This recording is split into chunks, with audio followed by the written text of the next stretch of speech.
एक बार एक छोटी सी बच्ची हाथ में मिट्टी की गुल्लक लेकर के भागती हुई एक दवाइयों की दुकान पर गई। वो काफी देर तक वहां पर खड़ी रही, लेकिन दुकानदार का ध्यान उसकी तरफ नहीं गया, क्योंकि और भी बहुत सारे लोग खड़े हुए थे। उसने दुकानदार को कई बार बुलाया, लेकिन वहां पर भीड़ इतनी थी कि दुकानदार का ध्यान उसकी तरफ गया ही नहीं। और फिर उस बच्ची को थोड़ा सा गुस्सा आया, तो उसने अपनी मिट्टी की गुल्लक लेकर के वहीं काउंटर पर जोर से रख दी, जिसके बाद में जो दुकानदार था और जितने भी लोग खड़े थे वो सब उस बच्ची की तरफ देखने लग गए। और फिर उस दुकानदार ने उस बच्ची से पूछा, बेटे आपको क्या चाहिए?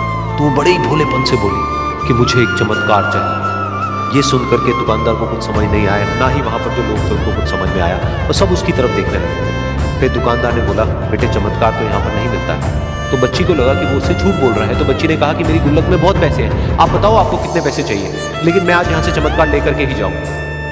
तो वहीं काउंटर पे एक और आदमी खड़ा था, उसने उस बच्ची से पूछा कि बेटे क्यों चाहिए तुमको चमत्कार? तब उस बच्ची ने अपनी कहानी बताई कि अभी कुछ दिन पहले मेरे भाई के सर में बहुत तेज दर्द हुआ, तो मेरे पापा मम्मी उसको हॉस्पिटल ले गए। उसके बाद कई दिन तक मेरा भाई घर नहीं आया। तो मैंने कई बार अपने पापा से पूछा, लेकिन उन्होंने मुझे कुछ नहीं बताया। उन्होंने बार बार यही कहा कि वो आ जाएगा, वो कल आ जाएगा, वो कल आ जाएगा, लेकिन वो आ ही नहीं रहा था। तो मैंने देखा कि मम्मी रो रही है, और पापा मम्मी को कह रहे थे कि उसकी दवाइयों के लिए और उसके इलाज के लिए जितने पैसे चाहिए उतने मेरे पास में नहीं है, अब उसको कोई चमत्कार ही बचा सकता है।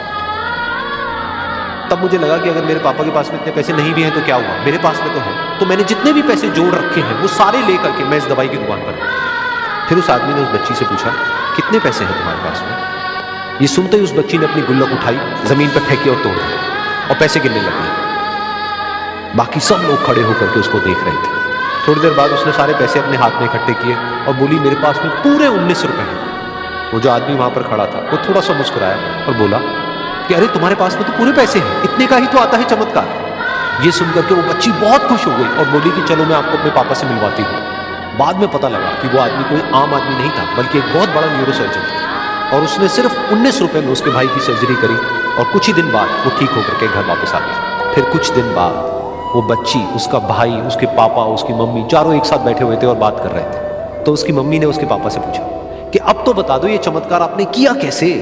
तो उन्होंने अपनी बेटी की तरफ देखा और बोले, ये चमत्कार मैंने नहीं, इसने किया है।